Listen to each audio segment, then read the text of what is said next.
রফিকুল ইসলাম, আপনি এআইডি থেকে লিখেছেন, সুদ থেকে কিভাবে বেঁচে থাকবো? সমাজের রন্ধ্রে রন্ধ্রে যেভাবে ঢুকে গেছে, কোনো একটা কিছু করতে গেলে সুদ ছাড়া এগিয়ে যাওয়া যায় না।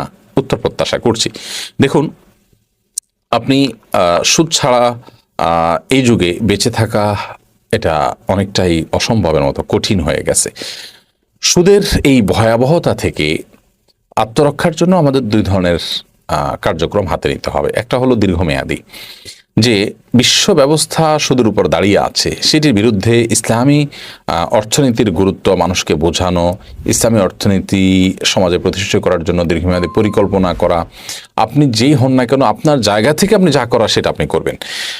আপনি যদি বলেন যে আমি তো এরকম কোনো পাওয়ার রাখি না যে আমি এটাকে এস্টাবলিশ করব, বা আমার এরকম নলেজ নাই যেটা আমি মানুষকে বোঝাবো, আমি বলবো যে আপনি অন্তত এ বিষয়ে যারা বোঝেন তাদের কাছে মানুষকে নিয়ে পাঠাতে পারেন, তাদের লেখা বইগুলো পড়তে পারেন, অন্যকে উপহার দিতে পারেন। এক কথায় ইসলামী অর্থনীতিকে প্রতিষ্ঠা করবার জন্য আপনি বিভিন্নভাবে দীর্ঘমেয়াদী প্রচেষ্টা চালাবেন। দ্বিতীয়ত, যতটুকু সম্ভব চলমান সুদ থেকে আত্মরক্ষার জন্য, বেঁচে থাকার জন্য সর্বাত্মক চেষ্টা অব্যাহত রাখতে হবে।